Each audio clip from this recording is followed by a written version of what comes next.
Okay, well, we've come to the question period for the webinar. And so I'm going to go ahead and try to relate some questions from our audience to the panelists. Many of these questions I've noted here are directed to one person or another, so I'll go ahead and mention it. If somebody else wants to jump in and comment on that, please feel free to do so. In all cases, please remember to unmute yourself so that we can hear you as you speak. These first questions, I'm going to kind of combine these two questions. We are running a little short on time. Are for Vina. Vina, and here I'm going to try to say the attendees' names. Attendees, I deeply apologize for what will certainly be a bad pronunciation of your name. Kira Kibarlu would like to probe a little bit deeper on the one scale higher observation you've made. And Badavulu notes that they have done some preliminary field work regarding a plant in Bidadi and found that baby corn was grown with polluted water around this plant. In your study, documenting the health impacts that local communities faced and their response to this food and pollution being grown connected. And then there notes that there are serious problems with respect to the prevalence of mosquitoes, and local community has not been able to find solutions to those particular issues. So I guess this person would like to get a little more of your feedback, Bina, regarding water and broader issues of health impacts. Okay. So the first question was on the one scale higher.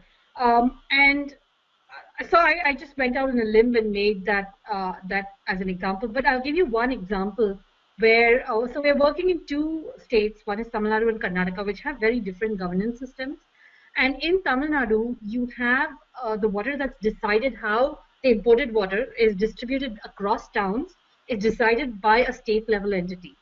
And because they are judged on how well they serve all the towns as opposed to just one town, they actually are remarkably equitable in how the fixed amount of imported water is distributed across towns. So basically, every town gets a little bit, right?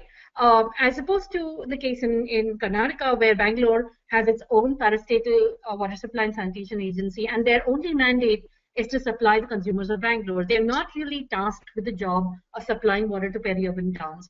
Of course, if the water goes right past a peri-urban town, the villagers in the process of constructing the pipeline are going to protest and they're given a little bit of water. But it's usually, that's just done so that people don't break the pipeline. But they don't actually have to ensure equity for everybody else nearby. And so that's a really interesting, and that's why I threw that and up as a possible cause why you have these dramatically different differences across the two states. But the same thing works with groundwater as well. If you have farmers pumping upstream and that's really causing the river to dry downstream, the farmers alone or the rural authority is never going to be able to fix that problem because they are mandated with the job of fixing the problem in their village. And that's what every Gram Panchayat or village council tells us. Look, our job is to take care of our farmers, and they're not really going to worry about what's happening downstream. So you really need a watershed level authority if you want to fix that problem. And so I was just kind of using those examples to kind of draw that sort of an inference. I don't think it'll work in every single case, and I don't know how it'll work with Margaret's because you can't have Martians.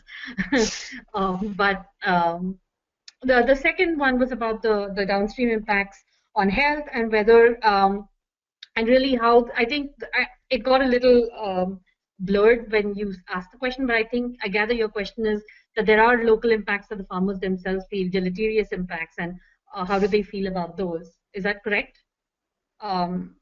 Is that right, Scott? Yeah, okay. So yes, the farmers do observe the negative impacts, and yes, they do grow exotic crops like baby corn, which ironically actually gets exported back to Bangalore. So in a sense, Bangalore is creating the pollution, it goes downstream, farmers grow it. They do experience some of the negative impacts in terms of skin diseases and so on. But overall, and I'm not seeing massive protests where farmers are saying, we just don't want to do this another day. They complain a little, they go to their local doctor and get some ointment or so on, but they'd much rather have the income. And you do see dramatically higher levels of agriculture in the basins that get the sewage water than the basin right next to it, which hasn't received it. And so clearly, they're actually switching choosing to stay in agriculture because they're able to get higher incomes, and despite the health concerns. So and a lot of the health concerns with heavy metals are things which happen over 20 years that they don't actually immediately perceive. So again, that issue of perception in being able to come up with some of the struggle, have farmers be able to get a farmers movement and struggles, was the point I made earlier. Does that answer the question? I answered my question. Hope it answers our attendees' question. Let's try to cover a few more questions here. And I know we said we'd end at what would be my time, 4:30. But if we have to answer a few more questions, and I've got a little time, so if no one has to rush off or anything like that, I guess we can keep going a little bit longer.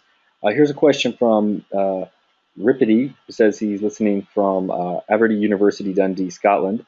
And says that this is a very informative webinar, and he's currently working on a community influences on catchment management. His question to Mr. Joy is, from the case studies you presented, are there linkages between community empowerment and equity or development?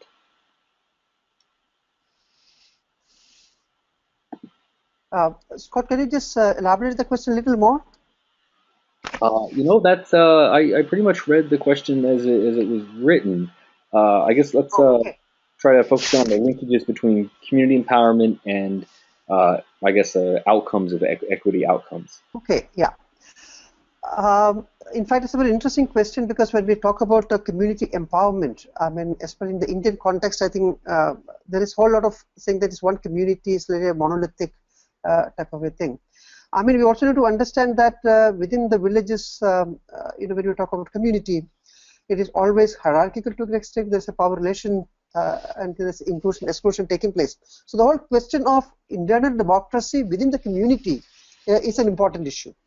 So when we talk about consensus building and other type of thing or decision making, one of the questions we need to ask is that who decides, who are all participants, and other things.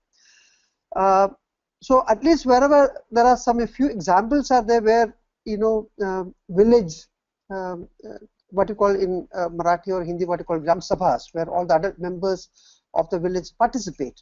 Or there are also efforts to create special spaces for either for women or Dalits to meet separately, articulate the demand, then come to the village gatherings, so that you come with that. So there at least that type of empowerment has led to much more egalitarian arrangements in terms of water sharing or the produce or of water, whether it is in terms of creating biomass pools and sharing it, or there are also examples where not only sharing of water, but also, for example, making a grain pool. And you make these grain pools available to Dalits or agricultural laborers on a much concessional rates. So there are different types of things you can go around once people know the resource, how much is there, and they also participate in this type of decision. So I do find that community empowerment in terms of transcending some of these basis of exclusions or other things, if you really lead to that, or in terms of political participation and things. So I think that seems to have led to some more equitable outcomes, but those examples are pretty few in number. Okay, excellent. Thank you. Here's another question for you, Joy, also from Vadavu, who's asked a couple of questions here. How do we address issues related to scale where there are conflicting actions and viewpoints? For example, a norm following a village versus another village which might not be following that norm. And if you have any examples where this has been successfully addressed. I would say there are too many examples. There is one example which is we talk about this IWRA parliament, water parliament, which Tarun Bharat Sangh and whom we also call the Waterman of India, that is Rajendra Singh, who got the Stockholm Water Prize recently. They did try an experiment where they took up this whole issue not only at a micro watershed scale, but nearly about 70 to 75 villages came together, the villages which are part of the IWRA river.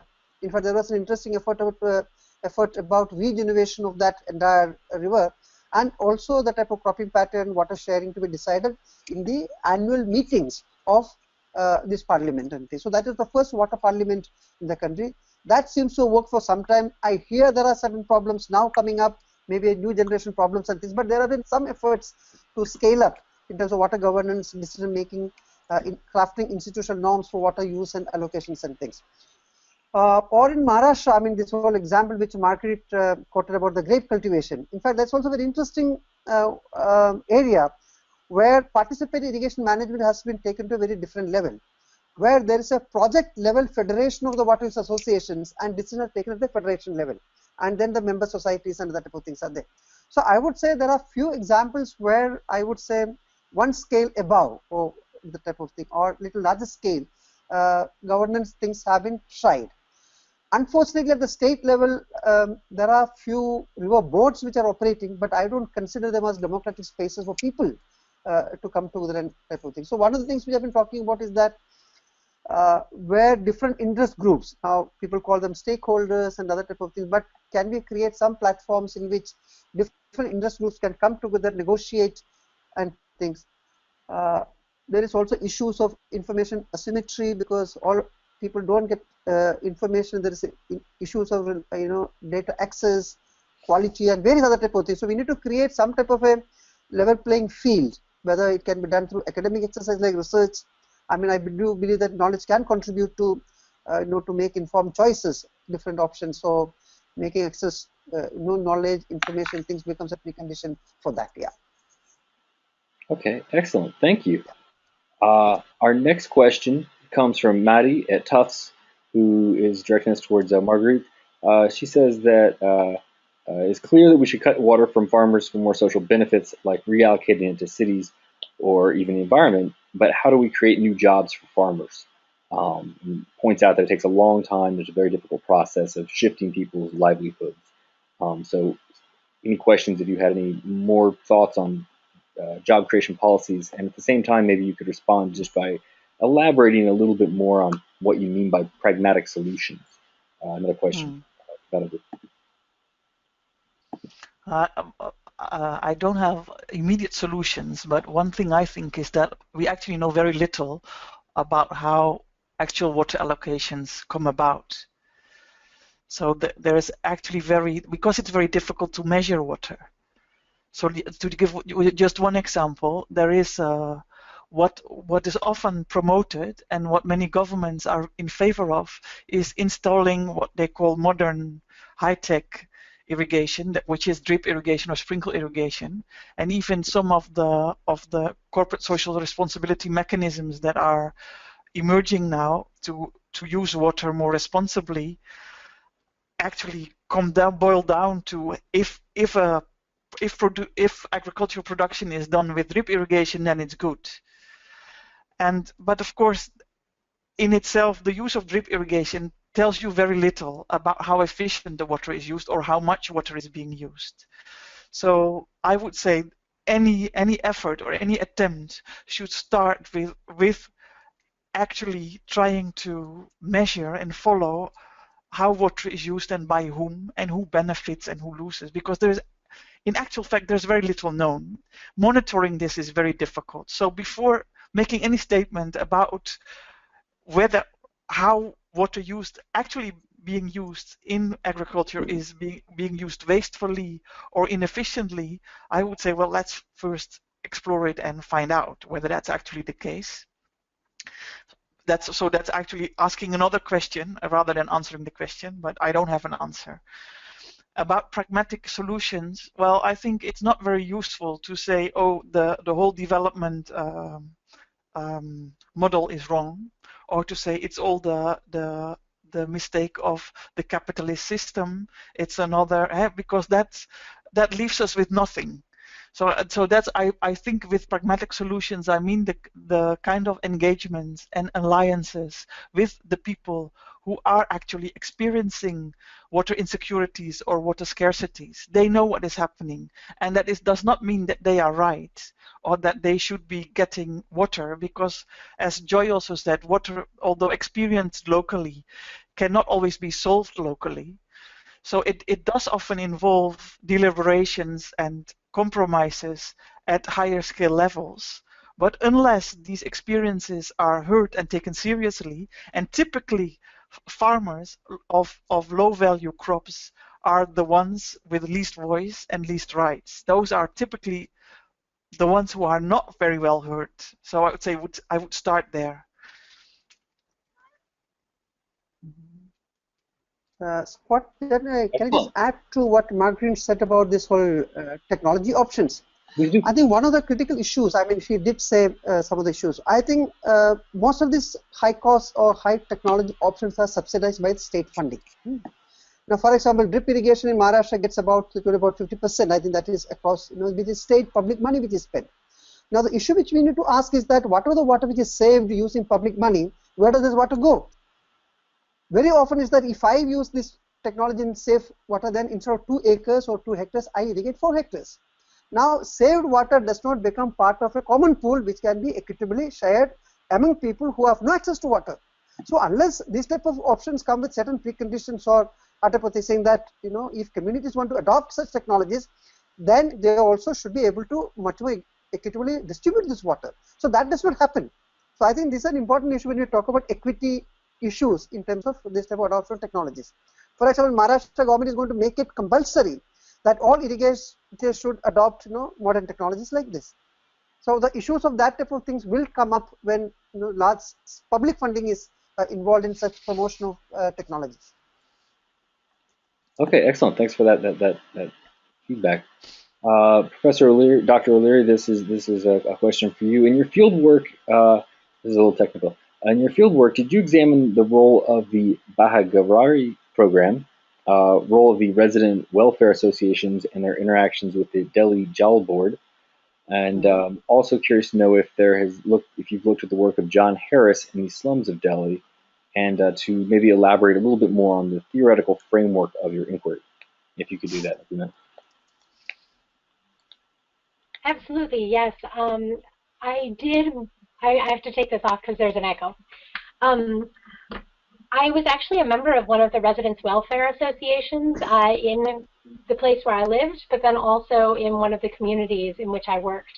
And the two operated in very different ways. And so some of my future work is going to analyze the differences between high-income resident welfare associations, their internal organization, and their capacity to make change within the city, as well as compare that with some of the same different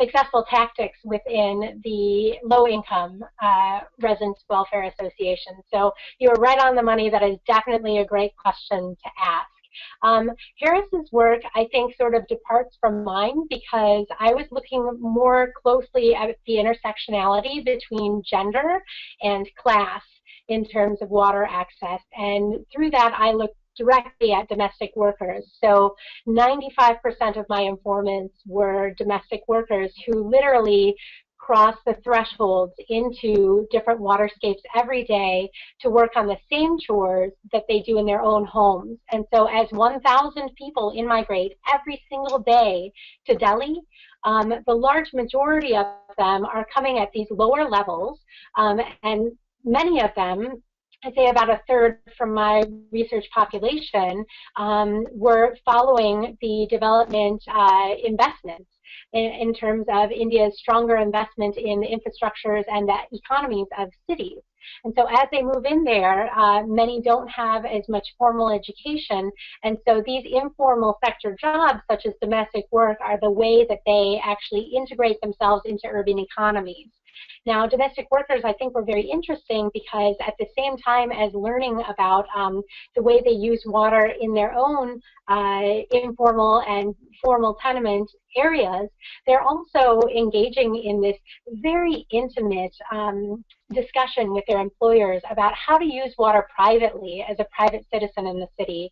And I think that following their adoption, rejection, and also bricolage of some of these different water schemes is one of the most important things to do.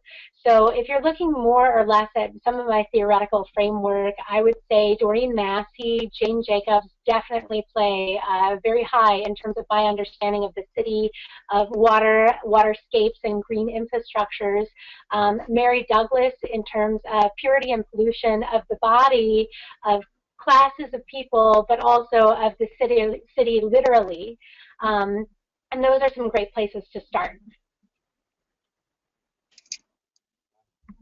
Excellent. Well, thank you.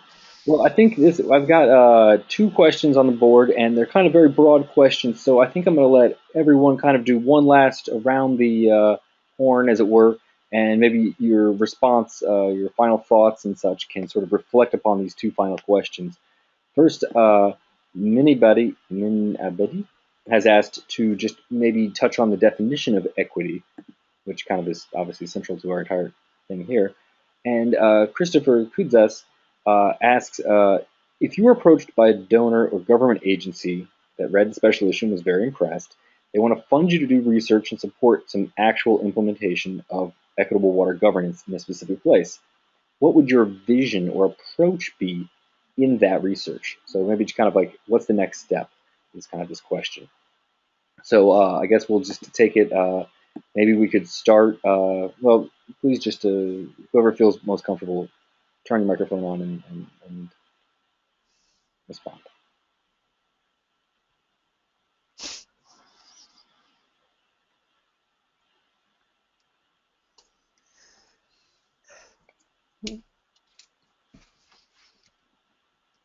Any takers? Okay, so I'm going to jump in. All right. Good. Yeah, should I go or Veena? Veena, go ahead. I don't know. I would Okay. like to. Okay then, Veena, please. No, go ahead, Joy. I'll follow. Yeah. Go ahead. No, in our discussions about this whole defining equity, I think it's not a very simple issue in terms of, it's much more, I think it has got both the dimensions of a much more of a global or a universal idea about equity, and also it's a very contextualized, the way the whole socio-cultural context and various other types are important. But in our discussions, we do make a distinction between, for example, a concept like equity and equality. I mean, I remember till the 70s, we never heard a word called equity. Many of us were part of, even I would say 80s, were part of some of the radical movements. We have been always talking about equality. I mean, creating a society which is equal. Now, equity has come into the whole discourse somewhere and things. So there, I think is what I would say that whatever is possible in terms of equitable arrangements within the present constraints of property relations and the production relations and things. I think there are a whole lot of space which is still available for more egalitarian water distribution, given the type of constraints of the society without a radical transformation of social relations. I would say equity. So from that point of view, I would say, how do you ensure certain social minimum to all in terms of things? That is, for me, I would say equity is an understanding which carries in terms of even practical when you design projects and how do you ensure. It may not be equal share to everybody, that may not be the case, but at least you ensure on certain norms, say that, okay, if you have a norm for about certain basic water in terms of drinking or sanitation purposes, then you see that the system ensures this water for everybody. Similarly for production processes and things. So that's what I would say, that ensure a social minimum to all who are dependent on land and water for their either livelihoods or life is, for me, something like a understanding of equity. Okay, thank you. Maybe the next person can jump on and Veena, I think you were ready. Okay. So, I mean, as Joy said, that's a terribly, terribly difficult question. The first question on equity. It's much easier to define equity in very narrow domains. So if I'm just talking about drinking water or just about water for subsistence agriculture, then within those subdomains, it's easier to come up with either a quantitative figure, saying that everybody has to meet 40 liters per capita per day, or, enough to grow subsistence crop per acre. What's really, really hard is to be able to define it across sectors, because that's where the really tough one. I mean, in the Bangalore case, in India, there is a by policy, there's a hierarchy of water uses. So it's drinking water first, then agriculture, and then industry, and then agriculture, but then that last two kind of switch around. But even the drinking water actually includes large commercial users. So a hotel actually counts in the drinking water quota, because they can't separate water going to Bangalore. All water going to Bangalore city is drinking water. So the issue then becomes, how do you define equity when you're talking about intersectoral allocation between power plants that everybody provide energy that everybody needs, versus industries that provide jobs, versus agriculture, versus. And there we've kind of argued that you really need to be thinking about processes of fairness and not equity, and equity is not a word that you apply across that. And really, you should be looking at are your processes transparent and democratically accountable at when you're talking about intersectoral allocation, but you can talk about equity in a more narrow frame. So that's kind of the position we've taken. The second question is much harder, so I'm going to wait for everybody to go around once. That's tricky. That's tricky. Okay, who feels like they would like to respond next? Dr. Leary, are you game?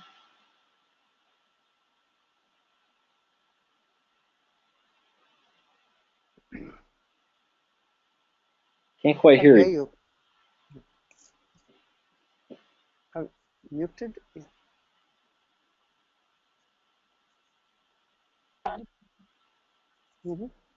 I think I just heard something.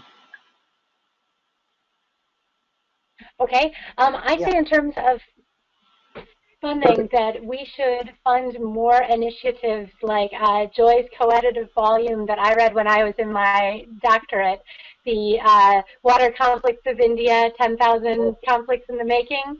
I think that comparative studies like this that really drill down in terms of context, that, you know, these were short snippets from many very skilled workers who were digging into the question of security and of equity and in proper water governance.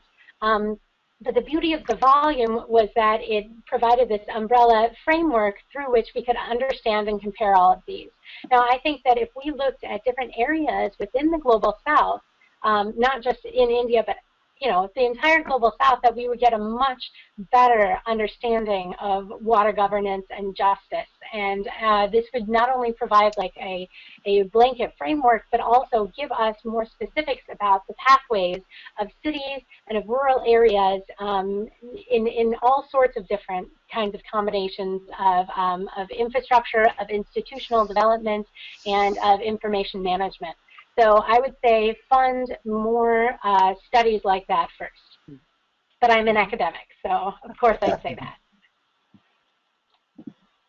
Excellent. Well, Professor Zarovin, would you like to jump in? Yeah, my answer is very much like Vina's actually. I'm very much against having one general definition of equity or imposing one, because I think it's always so tremendously context specific. So my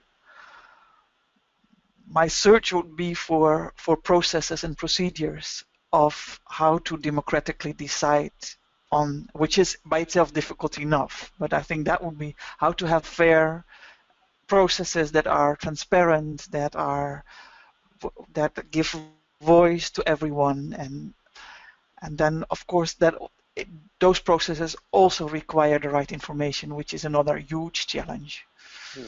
Yeah. Excellent. Vina, if you want to give your response now, I'll leave Dr. Crow because it's his special issue, his webinar. You can have the last word. I'll say the last word for you. So, Vina, do you have some thoughts? Sorry, I think you've been on the other question, and actually it's the same problem because it's so context specific that I can think of 10 different institutions in a slightly different context, but I can't think of one. So you know, again, it's little like it's going back to what Margaret called pragmatic. So you know, just the idea of having, like we said, it sounds very, very pragmatic actually. Just to say, if you have a state level agency which decides how to decide what to distribute water across towns, it's going to do better probably than an agency which is just going to decide for its one area. So I mean, it's little things like this, but I don't have the magic bullet solution. So that's why I'm leery. You need to do all of those things at all scales, and I don't have a simple answer. Sorry, or I can't think of one at the moment at least. It's okay. We'll keep working on it. Okay, Professor Crow is the editor of the special issue which this was based on, this webinar, which brought us all together today. Please have the last word and give us any summary thoughts, any final wrap-ups that you can bring to this.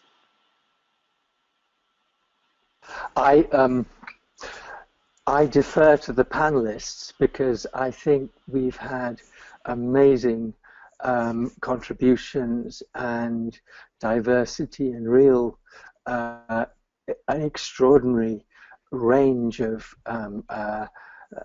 contributions from Joy's long historic involvement with water development and water conflicts and working as a public intellectual in India. Dr. O'Leary's amazing work on intersectionality in the slums of India, of Delhi, with domestic workers, a really interesting choice of focus. Veena Srinivasan, again, a source of great insight and with a focus upon a big basin involving industry and agriculture, water and surface water tankers, and looking at that very clearly and in ways that bring out interesting solutions. Professor Zwataveen, always one of my mentors, and bringing in a globalization of water, which I think is very interesting and controversial. I feel indebted to all of you. And I don't have good answers to these two questions of how to think about equity. I think the answers that have been given, it's context specific, listen to the people who are water insecure. Those are excellent answers. And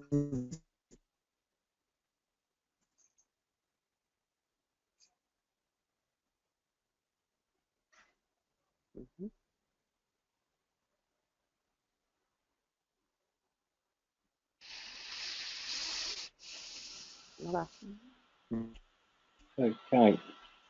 directions of research. I think for me, let me say this just in case you can hear me, the tendencies towards dispossession and impoverishment that arise from various sorts of development affected by the currently dominant system of capitalism, the intersection between that and the processes of livelihood creation is one of the themes that seems to run through the many of the presentations. So that seems to me a big area between the very optimistic interpretations of water and development and the very critical interpretations. And I don't think we've got enough research that addresses those simultaneously, though I think many of the panelists are themselves getting close to that. So I think the panelists have answered these questions much better than I can. Well, thank you very much for those last summaries and thoughts. Everybody, I know this has been a little bit longer than we had originally planned, but I think we had such a great discussion. I really want to thank everybody on the panel today one more time. Thank you, Professor Crow. Thank you, Dr.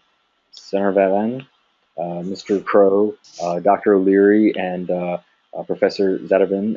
Thank you all very much for participating. Thank you for your thoughts and your help today. I hope everyone, all of you, both panelists and audience members, found the insights provided today about water equity just as fascinating as I did. It's given me a lot of material to think about in my own research, and I hope it has generated a lot of creativity for everybody going forward in your own researching and your writing and your work as well.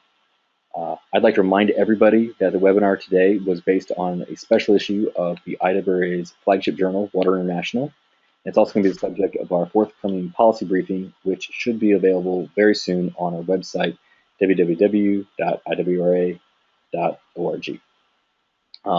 Just remind you all, everyone again, that this webinar is brought to you by the International Water Resources Association. We're an over 40-year-old nonprofit, non-governmental educational organization that focuses on bridging disciplines and geographies and connecting professionals, students, individuals, corporations, and institutions who are concerned with the sustainable use of the world's water resources.